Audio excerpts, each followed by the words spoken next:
congratulate you on this World Summit.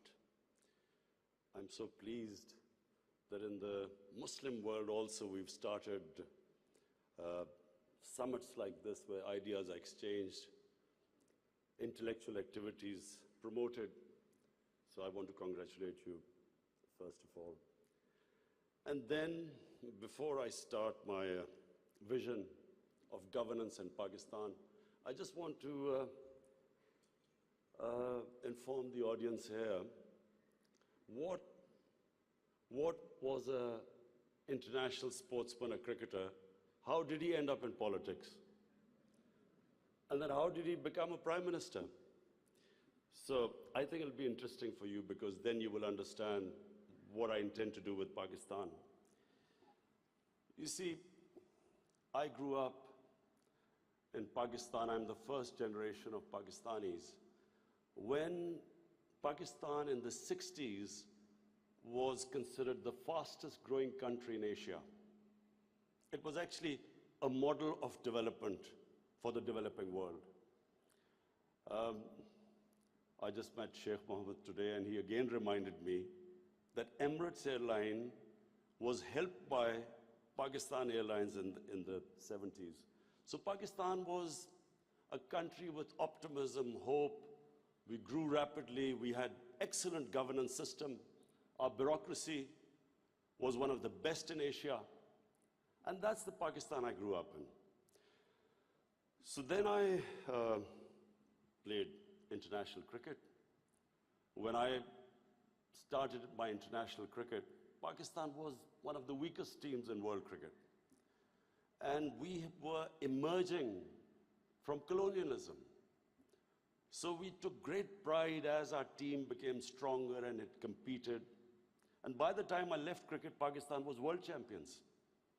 So I took pride, like my countrymen, as we competed internationally and we grew in confidence. But unfortunately, our country could not keep up that pace. Countries have, life of a country is in cycles. It's never in a straight line. You go up, you go down, course correction, countries come up, some countries don't go up. So in Pakistan's case, we were going up, and then various things happened when we started our down cycle. So when I left cricket, I started building the first cancer hospital in Pakistan. Reason was because my mother died of cancer. And it's then I realized there was no cancer hospital in the whole country. And then it occurred to me that people like me who were well off, I could afford to take my mother for treatment abroad, but what happened to the common man? Cancer is one of the most expensive treatments. So I started this movement, really. I went into the public to collect money to build this hospital. And so I'm just explaining to you how I got into politics. So one was cricket, watching our country go up as a cricketing nation, the pride that we could compete internationally and become world champions. Second was this cancer hospital. When I went to the public to collect money, I realized that our people are very generous and strong. Poorest of the poor people supported me. And I did what no one ever thought would happen, is that from public, I eventually collected money and built the hospital. And not just that I built it. It's a cancer hospital where 80% of patients get free treatment. Cancer treatment is one of the most expensive treatments. So then first I built it, and then to run the hospital, I again went to the people.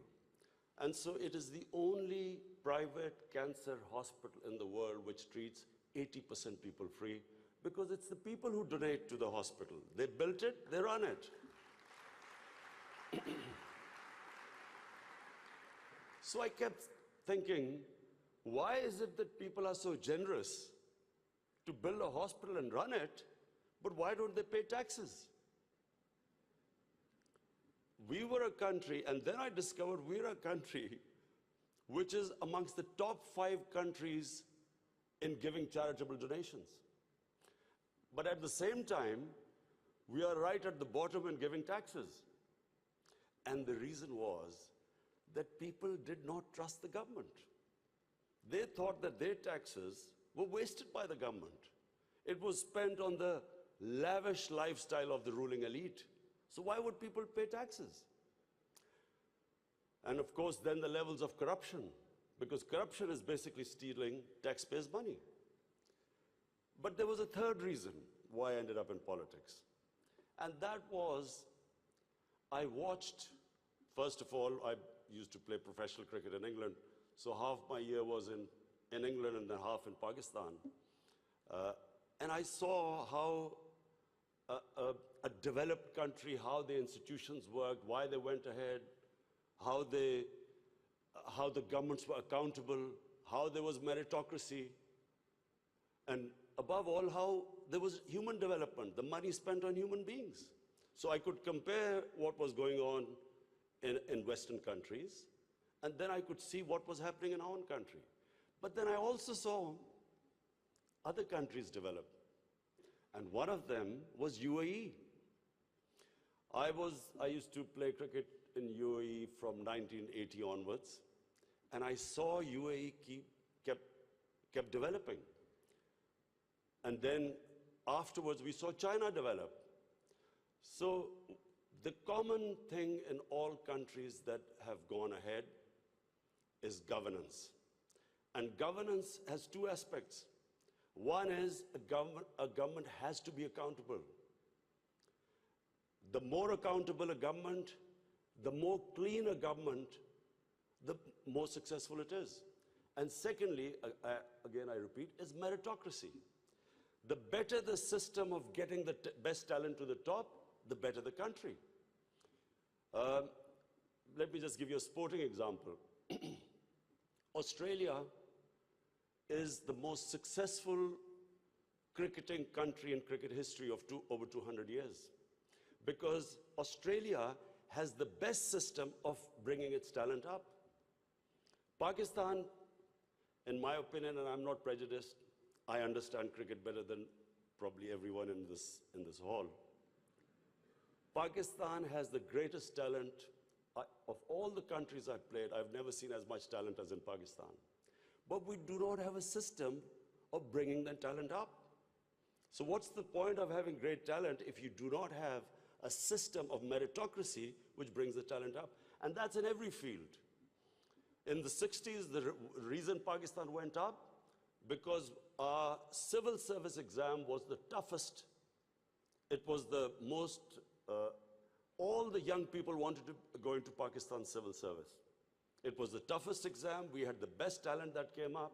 And in 60s, the reason we progressed, one of the main reasons, was a civil service of very high quality.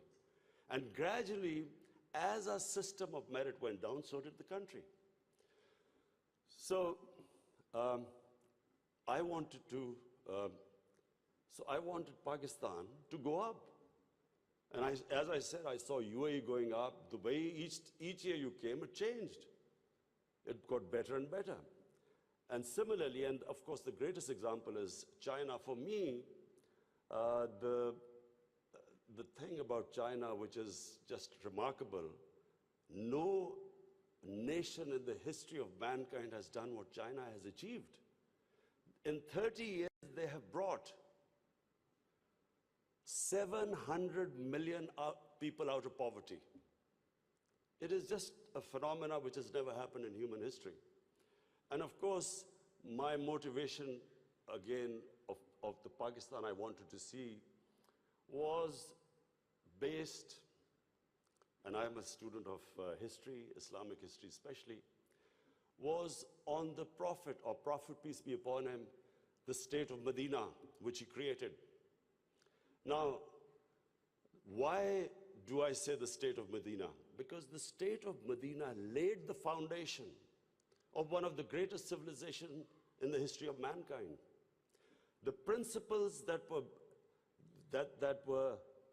found the foundation of the state of Medina is what, for the next 700 years, was the greatest civilization on earth. And what were those principles? The state of Medina was founded on incredible principles of justice and humanity. It was the first time a welfare state was made, a state that took responsibility of the weak, what China has done right now. That was the state of Medina, where first time a state took responsible for its poor, its weak, its orphans, its widows. In the state of Medina, the first time pensions were created. Old people were also, it was a humane state. And secondly, there was justice, rule of law. These were the two main things. And the third thing, the Prophet of Islam, peace be upon him, made seeking knowledge a sacred duty. The word was that even if you have to go to China to seek knowledge, you must. Those days going to China meant not coming back. So the emphasis on seeking knowledge. For the next 700 years, all top scientists were Muslims. And that was the state of Medina. It laid that foundation. And then the way minorities, other religious people were treated. The Prophet signed famous, the Misaq Medina. There's still a letter in St. Catherine's Church which was signed with the Christians, that your places of worship will be, till the end of time, they will be protected by Muslims. Secondly, that no forcible conversions would be in Islam. Thirdly, the Prophet's last sermon, it is a charter of human rights. It's about how human beings are equal. So it was a humane state created, rule of law, emphasis on education, that led to the growth of Muslim civilization. So this is, in Pakistan, we want the same basis of our state. The rise of what I believe, the way our country will rise, it will go back to those principles. We must, number one, have rule of law, everyone equal before the law. State must be accountable. We must have a welfare state where the state must take responsibility of its poor people. Half our population is on the poverty line or just above, and about 25% are below the poverty line. The state must take responsibility. All policies of the state must be, like in China, how do we lift the people from the bottom? And the most important thing is that we must, in Pakistan, start a reform program. Reforms are painful, but it is essential if we have to get out of our current problems. So, first of all, I joined politics in '96. From '96 to 2013, there was a very small party. Most of the time, it was one step up and 3 steps down. The first election I contested, we were wiped out. Second election, 5 years later contested, we had only 1 seat. Third election, we boycotted, and most of the time people made fun of me, thought we would never make it, because I'm an outsider. I wasn't from the political class. But one big lesson from sports which I learned, you only lose when you give up. So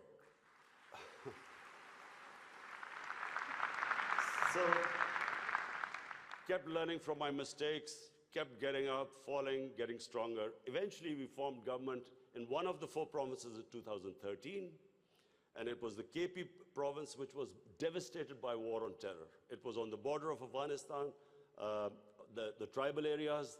The whole fighting took place in that region. The police was devastated by attacks. We had 70% of industry closed. And KP has a reputation that they only give you 1 chance. Each government comes once, it's ousted the next time. So we came in a coalition government, and we started our reform programs. First of all, we started spending money on human development, health and education. Secondly, we did, first time in Pakistan history, no party had done before, we started spending money on climate change. Pakistan is about 8th in the countries that are most vulnerable to climate change. So we took this ambitious mission of planting 1 billion trees in 5 years. And then we reformed the police, depoliticized our police, depoliticized our bureaucracy, and then started tourism. Because KP has a lot of tourist sites. It was the center of Buddhist civilization, so religious tourism, but we have the best mountain scenery there. So anyway, by the end of 5 years, we had half poverty in those 5 years. The poverty had gone half. And a province which never gave you a second chance, we came back with 2/3 majority in 2018. Not only did we win there, then we formed government in the last election. We got 17 million votes, which is the highest ever won by a party. And so now we have our reform agenda. And as I repeat, reforms are painful. You know, when you take reforms, when you make reforms, people suffer. They go through a difficult times. It's like a surgery. When you conduct surgery, for a while, the patient suffers, but then he improves. The worst thing that can happen to a society is that you keep postponing reforms because of the fear that you will have opposition, the vested interest will stand up, and you don't do reforms. So we've started on an ambitious reform program. That's number one. We are trying to change improve all our economic policies. We have trying to cut down our fiscal deficit. We are trying to improve exports, cut down our imports. We have unfortunately had to raise bills because we came up with, when we got into power, we had massive fiscal deficit and current account deficit. So we are doing that. But in my opinion, Pakistan now has a chance. Already we are seeing optimism. Investors are coming into our country. We feel that this is the time that Pakistan will take off. The most important thing, and while talking to Sheikh Mohammed last time, he told me something very interesting. He said that you must allow businesses to make money. Investors must make profits. And the reason is simple. If people don't come into business for charity, they come into business to make money. So if they can make money, more people come and invest. So this is what we've done. We have started working on ease of doing business, making it easier for people to do business, easier for the investors. People don't come into business for charity. They come into business to make money. So if they can make money, more people come and invest. So this is what we've done. We have started working on ease of doing business, making it easier for people to do business, easier for the investors. We are changing our tax laws, which were very cumbersome. So we are conducting a series of reforms. And already we're seeing the signs of the country improving. But most important, Pakistan has the best tourist potential. At the moment, we have hardly any tourism compared to other countries. But Malaysia, with just beach tourism and resorts, Malaysia has $22 billion it makes from tourism. Turkey, with beach and historical sites, beach tourism, Turkey has $42 billion from tourism. Now, Pakistan has probably one of the best mountain scenery anywhere in the world. Half the world's highest peaks are in Pakistan. Pakistan has 1,000 kilometers of coastline. Pakistan has the oldest historical monuments, probably as old as anywhere in the world. We have Indus Valley civilization, which is 5,000 years old. We have Peshawar, the oldest living city in the world, 2,500 years. Lahore and Multan, ancient cities. But what we have, probably more than any other, hardly any other country has, is religious tourism. We have, for Muslims, we have the Makkah and Medina of the Sikhs. The Sikh religion has the two holiest sites in Pakistan, and we have just opening those sites for Sikhs. And we have opened up a visa regime. First time in Pakistan, we have 70 countries which can come in and get visa at the airport. We also have, I mentioned Buddhist civilization, the Gandhara civilization, which was the cradle of Buddhist civilization, is in KP, north of Islamabad. Some of the ancient sites, the biggest sleeping Buddha, 40 feet, is in Haripur. And then we have, for the Sufis in Islam, we have some of the greatest Sufi, highest number of Sufi shrines all over Pakistan. So what we are doing is we are opening up the country. We are opening up for tourism, investors, and I would like to finish my talk by saying something else which Sheikh Mohammed said. Sheikh Mohammed said, apart from this great thing which has stuck in my mind, that a businessman must make money. You see, what happened in Pakistan was people were making money. Then came 70s and we had a socialist government. When the socialist government came in, everything went anti the big businesses. They was nationalized. And the mindset of our bureaucracy and our politicians was that somehow making money was a sin. So now we are reversing the whole thing. We are now asking businesses that, look, we will help you in making money, because the more money they make, the more investment will come. But the only thing is, the money, as we create wealth, that wealth will be used to lift people out of poverty. So we want an equitable growth. We don't want the rich to get richer and the poor to get poorer. I'm really against this neoliberal economics where you have 62 people owning as much wealth as 3 billion people on this earth. I think that the distribution of growth should be equitable.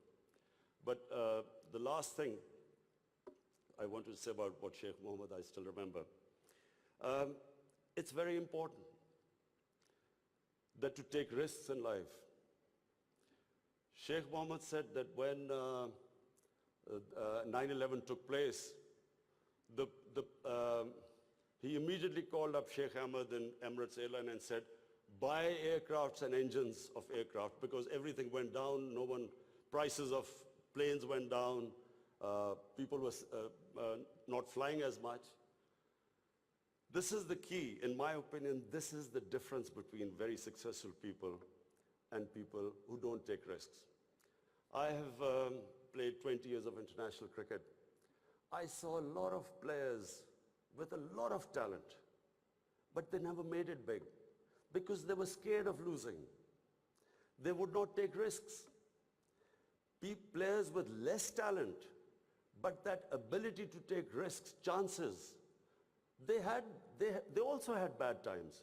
But eventually, the ones who took more chances and risks were the ones who made it big. This is the time, my last word is to the investors. This is the time to come to Pakistan when it is just going on the upswing. This is the time to invest in the country. And don't miss the boat. Thank you.